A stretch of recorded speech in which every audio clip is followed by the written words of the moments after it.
Welcome bakers, let's make some chocolate covered Oreos. I've been making these for years. I've always done it the old fashioned way, dipping them in melted chocolate with a fork or a dipping tong. This is the first time I've ever used this mold, and I have to say I'm super impressed. There is a lot of chocolate. They're very thickly covered.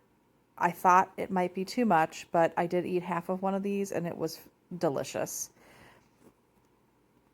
The one thing I wish I had done differently, this is the first time I used it, was to have banged the mold a little bit more to get the chocolate to settle because you can see some little bubbles around the edges there.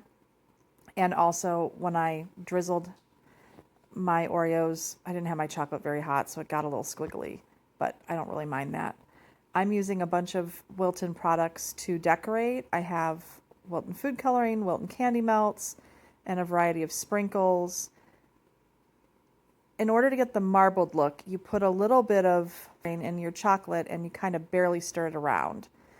And then I scoop a generous dollop of the melted chocolate into each one of the molds and I push the cookie down. I was afraid to push the cookies down too much.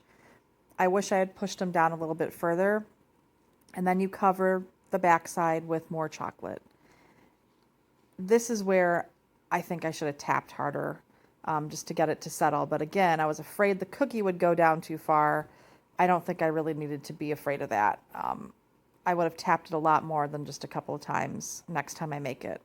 And then I use an offset spatula, a knife would work, to just kind of clean up the back.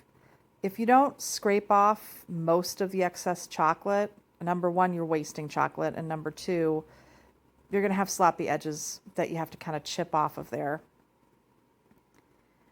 Then I freeze it for about 10 minutes, and while I'm freezing it, I fill a piping bag with my melted chocolates. These are like a kind of white chocolate that I put a teeny bit of blue into. I also like to drizzle with a fork, but it doesn't give quite as even of a drizzle. Like I said before, I should have had this chocolate a teeny bit hotter.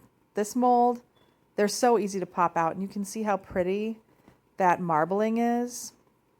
And honestly, I would have liked these just left like this, maybe with a little piece of silver leaf on there to be a little bit classier, but I wanted to put some sprinkles on, so I used the sugar sparkles and just a variety of different sprinkles. And I like to pick through, so I kind of dump them in my hand, and I had a helper here. My daughter was helping.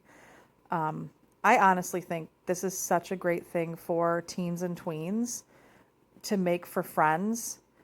She really loved helping. She saw me doing this and was right in there trying to help decorate, and she's so cute. In fact, we might actually drop off some little decorating kits for the rest of the girls in our Girl Scout troop. It really was just a fun activity, and these could go for anything. I think these would make great teacher's gifts.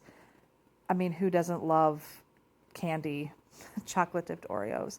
And they turned out really cute, and even though my chocolate is a little bit wiggly, it didn't bother me in this particular application because, it's just a winter thing. I love these Wilton sprinkles, just the winter colored. They're not too Christmassy, and you can see how much chocolate is around that cookie.